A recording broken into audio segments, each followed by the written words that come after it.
तू तू करता तू हुआ मुझ में रहाना हूँ। तू तू करता तू हुआ मुझ में रहाना हूँ। आपा परखा मिट गया जब आपा परखा मिट गया, जित देखूं तित तू तू तू करता तू हुआ मुझ में रहाना हूँ। प्रिय बंधुओं, तहे दिल से आप सबको नमस्कार, सत श्री अकाल। आज जो मैं आपको ज्ञान जो बताने आया हूँ वो बाबा नानक जी की एक वाणी है जिसको कई संतों ने अपने अपने ग्रंथ में लिखकर उसका मनमाना अर्थ किया है और आप सबको भरमाने में कोई कसर नहीं छोड़ी है। तो आज उस वाणी का सही से अर्थ करेंगे कि आखिर बाबा नानक जी के भाव क्या थे उस वाणी को बोलने में, क्योंकि हम सब शब्दों को पकड़ लेते हैं, भावों को नहीं पकड़ते। दोस्तों, इसी में दिक्कत आ जाती है। तो इन सब वाणियों को हम गहराई से मनन करेंगे और इन्हीं वाणियों से हम सत्य को उजागर करने की पूरी कोशिश करेंगे। और मुझे पूरा यकीन है कि जो मेरे भाई विवेकी हैं एक क्षण नहीं लगाएंगे वो सत्य और असत्य का निर्णय करने में। तो दोस्तों, गुरु ग्रंथ साहब के अंग नंबर 60 पे आपको ये वाणी मिलेगी और आप उसको स्पष्ट रूप से देख सकते हो, समझ सकते हो। क्या कहते हैं नानक साहब? बिन गुरु प्रीत न उपजे हऊ में मैल न जाई। मतलब कि आपकी परमात्मा से प्रीत उपज ही नहीं सकती जब तक आपके जीवन में कोई गुरु ना हो। गुरु की इतना बड़ा महत्व बता दिया है वाणी में कि बिना गुरु के प्रीत न उपजे, उपज ही नहीं सकती। जैसे बिना बीज डाले आपके खेत में कोई फसल नहीं उग सकती, उसी तरह बिना गुरु के आपके अंदर परमात्मा के लिए सच्ची प्रीत उपज ही नहीं सकती। कितना ही जोर लगा लो कि मैं उस परमात्मा से प्रेम करूं, कर ही नहीं सकते। किससे कर लोगे? कोई पत्थरों से कर लोगे, कोई नदियों से कर लोगे, कोई तीर्थों से कर लोगे, लेकिन उस सच्चे शब्द से प्रेम हो ही नहीं सकता, क्योंकि उसके बारे में आपको कोई बता ही नहीं सकता गुरु के सिवा। जब तक वो सतगुरु आपकी जिंदगी में नहीं आ गया, उस निज नाम को प्रेम करना असंभव है। अपना नाम जानना असंभव है। तभी वाणी में कहते हैं, 3 गुणों की भक्ति में भूल पड़े संसार। और कहे कबीर निज नाम बिन कैसे उतरो पार। कि 3 गुणों की भक्ति में, यानी कि ब्रह्मा विष्णु महेश, सतोगुण रजोगुण तमोगुण, इन तीनों की भक्ति में भूल पड़े संसार। जितने भी तीर्थ स्थान आप देखोगे भारत में, या तो इन तीनों देव के हैं या फिर इनके ही भक्तों के हैं। जैसे गोरखनाथ, भैरवनाथ और कई नाथ, बाबा बालकनाथ। तो तीर्थ स्थानों में या तो इन 3 गुणों की पूजा हो रही है या फिर उनकी हो रही है जिन्होंने इन 3 गुणों की पूजा करी, या फिर इन 3 गुणों को पैदा करने वाली जो माया है, शक्तिपीठ, त्रिगुणी माया। जैसे साहिब कहते हैं, माया महा ठगिनी हम जानी, त्रिगुण फांस लिए कर डोले, और बोले माधुरी वाणी, माया महा ठगिनी हम जानी। तो भाई, वाणी पे विचार करना है कि वाणी क्या कहना चाहती है। कहते 3 लोक है देह में, रोम रोम में धाम, और बिन सतगुरु ना पाइए सार शब्द निज नाम। जैसे पिछली वाणी में भी बोला कि 3 गुणों की भक्ति में भूल पड़े वो संसार, कहे कबीर निज नाम बिन। निज नाम क्या है? ये निज नाम, निज नाम होता है जैसे आपकी कोई निजी वस्तु है जिसपे केवल आपका हक है, जिसपे किसी और का नाम नहीं लिख सकता कोई। जैसे आपकी प्रॉपर्टी पे आपका ही नाम लिखा जाएगा, कोई और उस पे अपना नाम नहीं लिख सकता। निजी वस्तु, निजी। इसी तरह आपका निजी नाम जो किसी और का नाम नहीं है, स्वयं आपका निज नाम है, जिसको बाबा नानक कहते कोई नाव ना जाने मेरा। हालांकि पांचवी पातशाही की वाणी है, लेकिन मैं 10 गुरुओं को एक ज्योत मानता हूं। अब ज्योत का देखो, जहां मैं कहता हूं कि ज्योत मानता हूं, वहां का मतलब यह नहीं है कि वो ज्योत स्वरूपी अलख निरंजन मानता हूं। ज्योत का मतलब होता है प्रकाश, जहां पर अज्ञान के अंधेरे को मिटाया जाए, उस स्वरूप को ज्योत कहते हैं। जैसे कबीर साहब ने भी कई जगह बोला है कि ज्योत में ज्योत मिले, तो इसका मतलब यह नहीं कि वो किसी ज्योत के पुजारी हैं।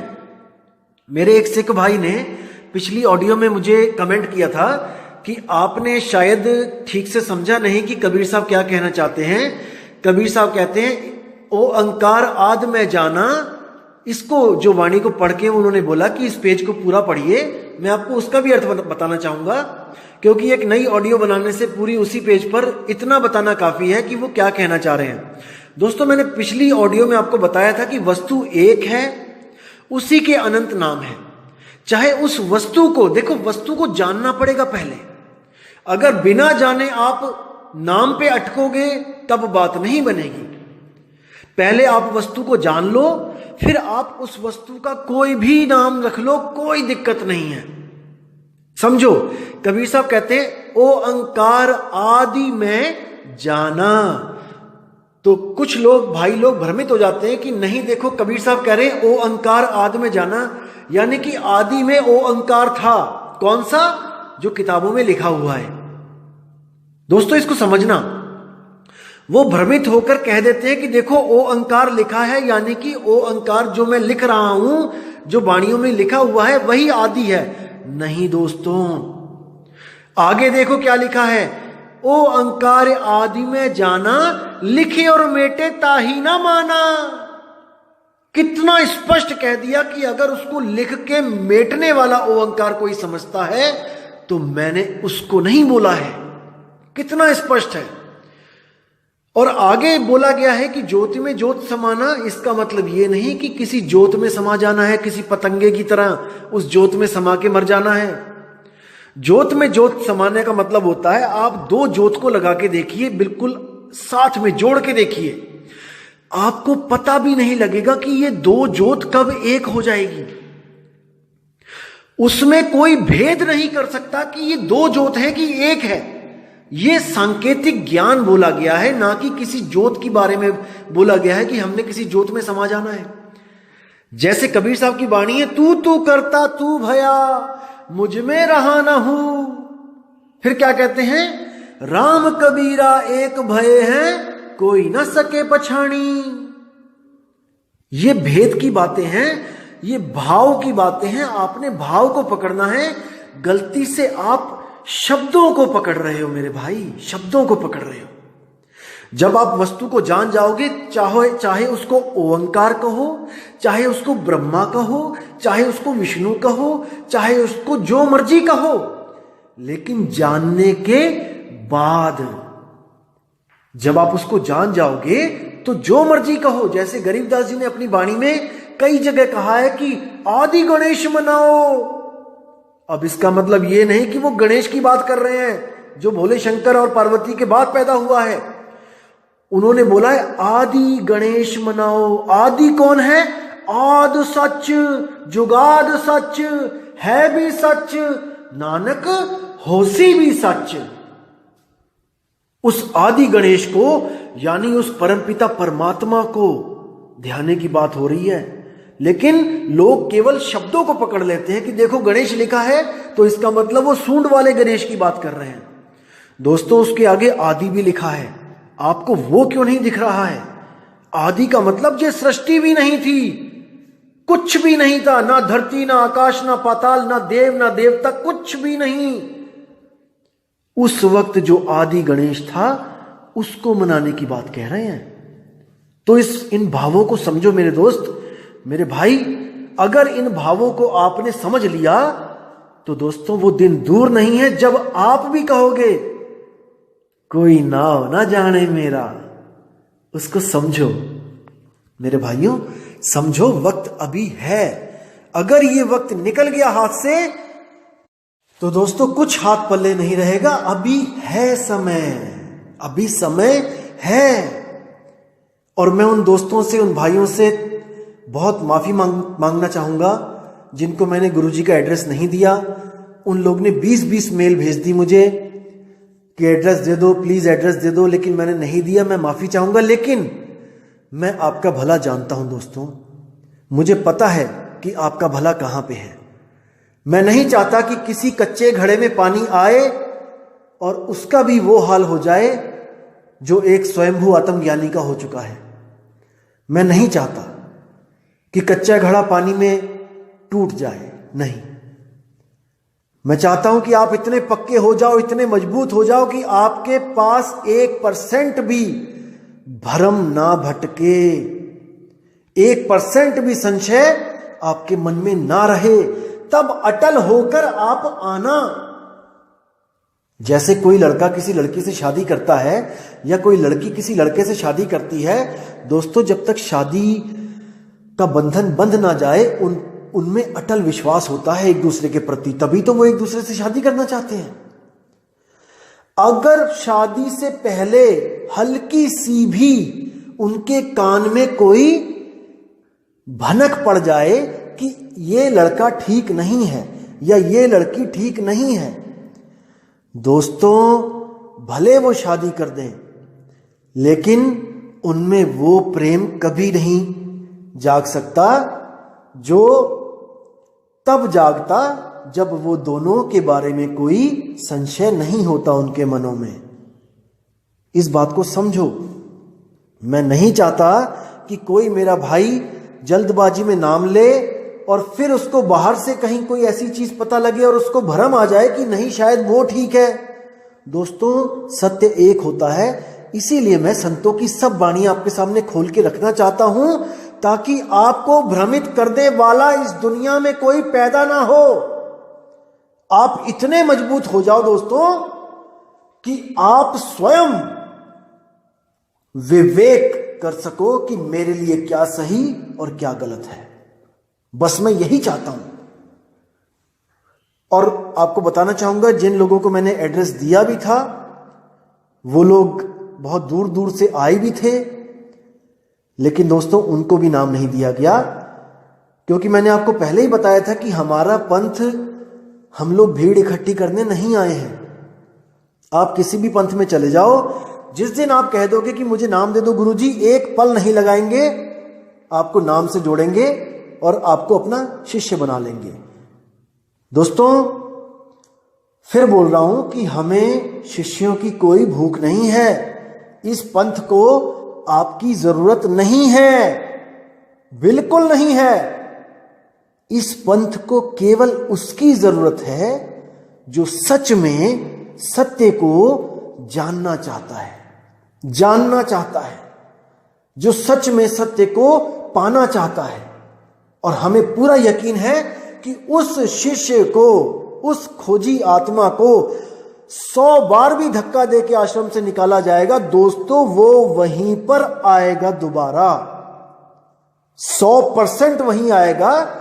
जैसे जो जहाज का कांव होता है, कौवा, जब जहाज चल पड़ता है, समुद्र के बीचों बीच होता है, तो हजारों किलोमीटर इधर जमीन नहीं मिलती और हजारों किलोमीटर उधर जमीन नहीं होती है। तो क्या होता है, अगर उस कौवे को, जो कौवा जहाज पे आ गया है, कोई उसको उड़ा भी दे, जहाज पे खड़ा आदमी डंडे से उसको डरा के उड़ा भी दे, वो उड़ जाएगा, उस वक्त वो उड़ जाएगा। लेकिन उड़ता उड़ता उड़ता उड़ता लौट के फिर वहीं आ जाएगा, क्योंकि उसको पता है कि इस जहाज के अलावा और कहीं जमीन ही नहीं है मेरे ठहरने के लिए। इसलिए वाणी में आता है, बंदी छोड़ दयाल तुम लग हमरी दौड़, जैसे काग जहाज का पावत और न ठौर। उस कौवे को और कहीं ठौर ही नहीं है, वो जाएगा कहां। इसलिए गुरुदेव कभी भी जल्दबाजी नहीं करते। वो परीक्षा भी लेते हैं कि देखें तो सही इसमें कितनी परख है, इस बच्चे में। सारी दुनिया को परख के दोबारा यहीं पे आएगा अगर सच में सच्चा पारखी होगा तो। अगर कहीं और जुड़ जाएगा तो इसका मतलब वो पारखी था ही नहीं, और जो पारखी नहीं है उसकी हमें कोई जरूरत नहीं है। जैसे आपने कई बार देखा होगा, कई पंथ ऐसे भी हैं यहाँ पे भारत में चल रहे हैं, जहां पर नामदान से पहले कई सवाल जवाब होते हैं, कई तरह के सवालों से गुजरना पड़ता है, लोग पूछते हैं, तब जाके आपको नामदान की पर्ची मिलती है। तो कई लोग क्या होते हैं, 3 बार जाते हैं नहीं मिलता है, चौथी बार जाते हैं नहीं मिलता है, 5वीं बार जाते हैं नहीं मिलता है, तो सोचते हैं अरे यार यहां नाम ही नहीं मिलता है, छोड़ो, यहां नहीं लिखा है, मेरी किस्मत में नहीं लिखा है, मैं कहीं और ले लेती हूं, और जाके किसी और से नाम ले लेते हैं, गुरु से। अब उनकी परख देखिए आप, कि आप अगर मान के चलो कि आप किडनी के रोग से ग्रसित हो, आपको किडनी का रोग है, आपकी किडनी फेल हो गई है, और आपके शहर में केवल एक डॉक्टर है जो किडनी का एक्सपर्ट है। अब आप उस डॉक्टर के पास गए और वहां पर बहुत बड़ी भीड़ है, आपने देखा कि इतनी लंबी लाइन, 200 बंदे लगे हैं और मुझे तो बैठे बैठे शाम हो जाएगी, तो आपने उस डॉक्टर को छोड़ के आप किसी नीम हकीम खतराए जान के पास चले गए कि भाई डॉक्टर के पास तो बहुत लंबी लाइन है, मैं कहीं और इलाज करवा लेती हूं, और आप उस झोला छाप डॉक्टर के पास जाके आपने अपना इलाज करवा लिया। दोस्तों, आप जीवित नहीं बचोगे, भले वहां पे देर लग जाए, लेकिन वो एक्सपर्ट है, वो आपको ठीक कर सकता है। लेकिन झोला छाप डॉक्टर के पास एक पल में नंबर आ जाएगा आपका, इसका मतलब ये नहीं कि वो आपको ठीक कर देगा। इसलिए कितना ही समय क्यों ना लग जाए, लेकिन सतगुरु के चरणों में पड़े रहो, सतगुरु को अरदास करते रहो कि मालिक अब जोड़ दो, मेरे मालिक अब जोड़ दो। तो इसी तरह परख होती है जीवों की, मालिक परखते हैं। तो कबीर साहब कह रहे हैं कि कहे कबीर निज नाम बिन कैसे उतरो पार। तुम्हारा जो निज नाम है वही नाम परमात्मा का भी है, इसको पकड़ो मेरे भाई। जो तुम्हारा निज नाम है वही नाम परमात्मा का है, दोनों एक से ही हैं, एक ही हैं, इसको मान के चलो कि वो एक ही है। जैसे आप शीशे के सामने खड़े हुए तो आपने क्या बोला वहां पे कि जो तू सो हम, यानी जैसा तू है, जो दिख रहा है मुझे, जैसा तू है वैसा ही मैं हूं, यानी हम दोनों में कोई भेद नहीं है, दिखने में हम दोनों एक से हैं। जैसे आपको कोई कहता है ना कि अपनी फोटो दो, अपना चित्र दो, इसका मतलब जैसे आप हो बिल्कुल वैसा ही आपका चित्र होगा, जैसे तुम वैसी तुम्हारी फोटो, जो तू सो हम। तो आज सोहम के बारे में आपको मैं बताना चाहता था, क्योंकि इस वाणी में सोहम लिखा है, और सोहम को दिखा दिखा के कुछ अधूरे संत आपको सोहंग मंत्र पकड़ा देते हैं कि देखो बाबा नानक भी सोहंग मंत्र जपते थे। दोस्तों, बिल्कुल गलत है, बिल्कुल गलत है। इसको आप विवेक लगाओगे, 2 सेकंड के अंदर आप दूध और दूध पानी का पानी कर दोगे। मैं पूरा विश्वास करता हूं आप लोग पे कि आपकी बुद्धि अब इतनी चलने लगी है, आपका विवेक इतना जागृत हो चुका है कि आप नीर शीर का निवेड़ा कर सकते हो। अब वाणी देखते हैं आगे क्या कहती है। बिन गुरु प्रीत न उपजे, हव में मैल न जाई। यानी कि बिना गुरु के हमारी हौमे की मैल नहीं जा सकती, दूर नहीं हो सकती, अहंकार कभी खत्म नहीं हो सकता।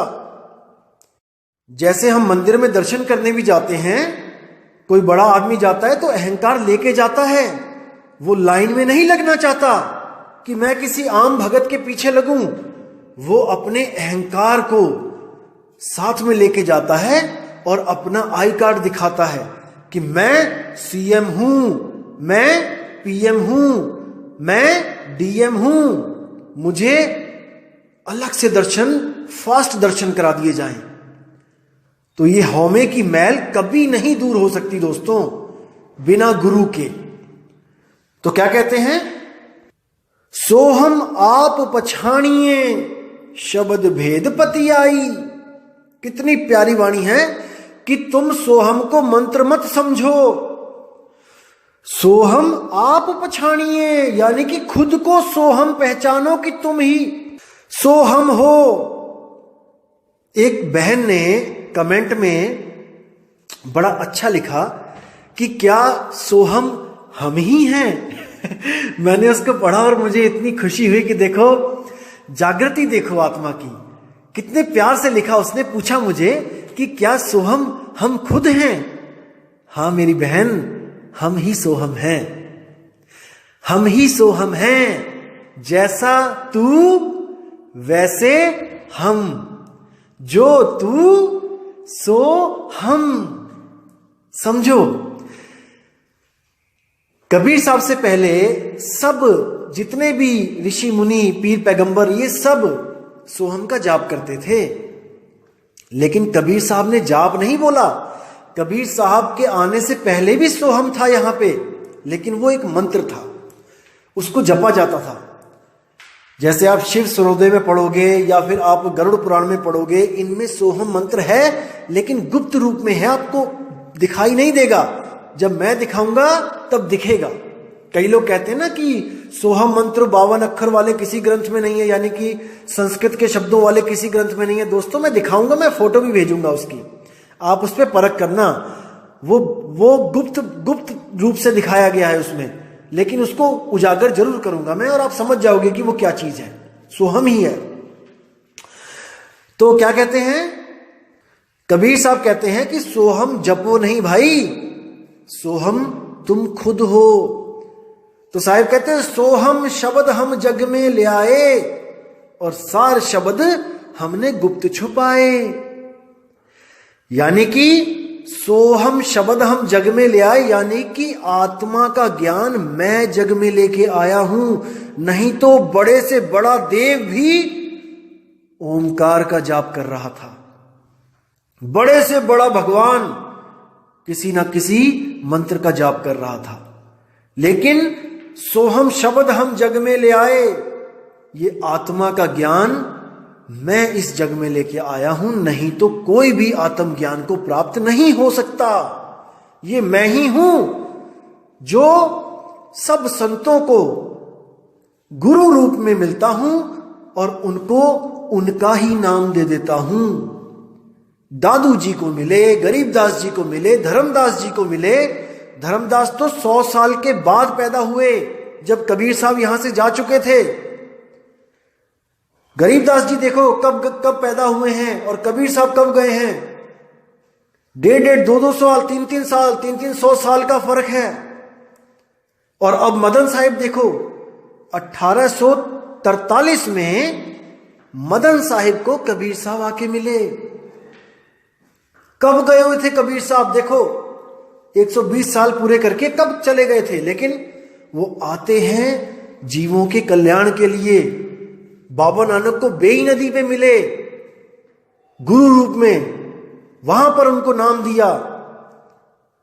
तो दोस्तों इन बातों को समझो। हम ये नहीं कहते कि आप कबीर कबीर करो, कबीर का नाम जपो, लेकिन जो हमारे लिए इतना कुछ कर रहा है, हमने उसको सर्वोपरि मानना है। सब संत मेरे पूज्य, हर संत मेरा भगवान, मेरा परमपिता परमात्मा है, क्योंकि वो समा चुके हैं, ज्योति ज्योत समा चुकी है। इस भाव को पकड़ना है, शब्दों में नहीं जाना है। मैं फिर कह रहा हूं, ज्योति ज्योत का मतलब ये नहीं कि किसी ज्योत की पूजा करके उस ज्योत में चले गए। कबीर साहब कहते हैं, ये ज्योत स्वरूपी अलख निरंजन, ये धरता ध्यान हमारा। इसको समझना पड़ेगा। ज्योत स्वरूपी हाकिमा जिन अमल पसारा, अमल मिटाऊं तासु का पठाऊं भव पारा, कहे कबीर अमर कर राखूं जो निज होए हमारा। जो इस ज्योत को त्याग दे और हमारी प्रतीत कर ले, उसको मैं भव सागर से पार कर देता हूं, और उसका स्वरूप बिल्कुल वैसा हो जाता है जैसा परमपिता परमात्मा का होता है। अब उनमें कोई पहचान नहीं सकता। जैसे कहते हैं, अब तो जाए चढ़े सिंहासन, मिले हैं सारंग पाणी, और राम कबीरा एक भय हैं, कोई न सके पछाणी। अब वो दो नहीं रह जाते हैं, अब वो एक हो जाते हैं। तो क्या कहते हैं वाणी में आगे, सो हम आप पछाणिए सबद भेद पति आए। यानी उस गुरु से भेद प्राप्त करके उसको पतियाए, उससे प्रेम करे। गुरु ने जो भेद बताया है शब्द का, उसे प्रेम करे। वो आप स्वयं हो, वो आपका अपना नाम है। एक छुड़ाए एक लखाए, ऐसा गुरु ढूंढो जो उसका भेद बता दे, शब्द भेद दे दे आपको, लोगों के नाम छुड़वा दे और आपका अपना नाम आपको बता दे। आगे क्या कहते हैं, गुरुमुख आप पछाणिए अवर की करे कराए। कहते हैं, हे गुरुमुख, तुम अपने आप को पहचानो कि तुम कौन हो। अवर की करे कराए, और किसी से हमने क्या लेना, वो कौन है, और किसी को पहचान के हमने क्या करना कि वो कौन है। हमें खुद को पहचानना है। गुरुमुख आप पछाणिए अवर की करे कराए। अब क्या कहते हैं, मिलिया का क्या मेलिए सबद मिले पते आए। वाह वाह वाह वाह वाह, क्या बात है, क्या बात है। कहते हैं मिलिया का क्या मेलिए, यानी कि उसको कौन दे सकता है तुम्हें, वो तो तुम स्वयं मिले ही हुए हो। देखो कितनी प्यारी बात है। लेकिन जिसको भेद पता है वो इसको समझ सकता है, जिसको भेद नहीं पता वो सोहम जपने लग जाएगा, और अधूरे गुरु उसको सोहम जपाने लग जाएंगे। ये वाणी प्रमाणित करके कि देखो नानक साहब भी सोहम जपते थे। बिल्कुल गलत दोस्तों, बिल्कुल गलत। आगे देखो क्या कहते हैं, मिलिया का क्या मेलिए सबद मिले पति आए। यानी कि वो तुम्हारे पास ही है, वो तुम्हें कोई दे नहीं सकता। जैसे कस्तूरी नाभि बसे मृग ढूंढे बनमाही, ऐसे रमता राम है दुनिया जाने नहीं। वो तुम्हारे पास ही है, वो तुम ही हो, तुम मिले हुए हो, लेकिन केवल और केवल इस मन माया के कारण उसको महसूस नहीं कर पा रहे हो। वो तुम हो, तुम यहां पर मिले हुए हो इस शरीर में। ये शरीर चल रहा है क्योंकि तुम हो इस शरीर में, तुम आत्म रूप हो, लेकिन खुद को बिना शब्द के प्राप्त नहीं कर सकते। बस इतना समझ लो। आगे क्या कहते हैं, मनमुख सोझी ना पावे बिछुड़े चोटा खाई। मनमुख इन बातों को नहीं समझ सकता और वो बिछड़ के चोटा खाएगा, यानी जन्म मरण में भ्रमित हो जाएगा, मां के गर्भ में चला जाएगा, अपने असली घर नहीं जा पाएगा। नानक दर घर एक है और न दूजा जाई। अब देखो साफ बोल दिया कि नानक दर घर एक है, यानी कि जो इस शब्द को प्राप्त कर लेता है वो उसी एक घर में चला जाता है, जो घर सबके पास है।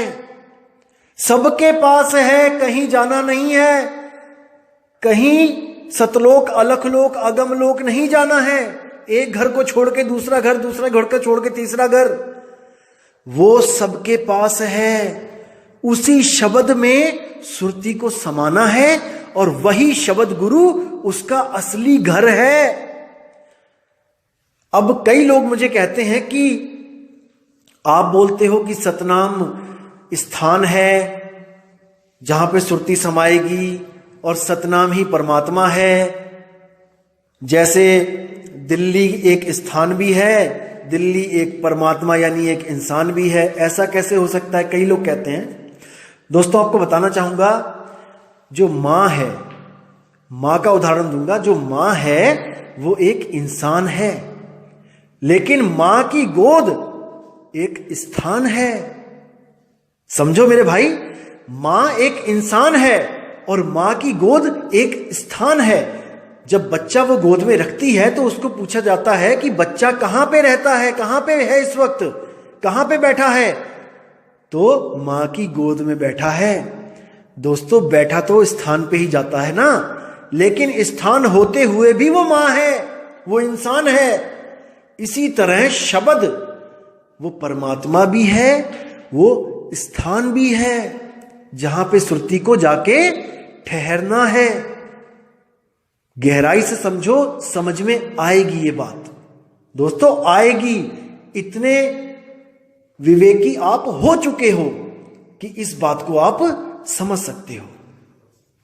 तो दोस्तों ये जो शब्द था ये बहुत जरूरी था बताना आपको, क्योंकि कई लोग भ्रमित हो चुके हैं और मुझे मेल्स भी आती हैं कि देखो संतों की वाणियों में सोहम लिखा है और आप कहते हो कि सोहम नहीं जपना है। दोस्तों सोहम नहीं जपना है।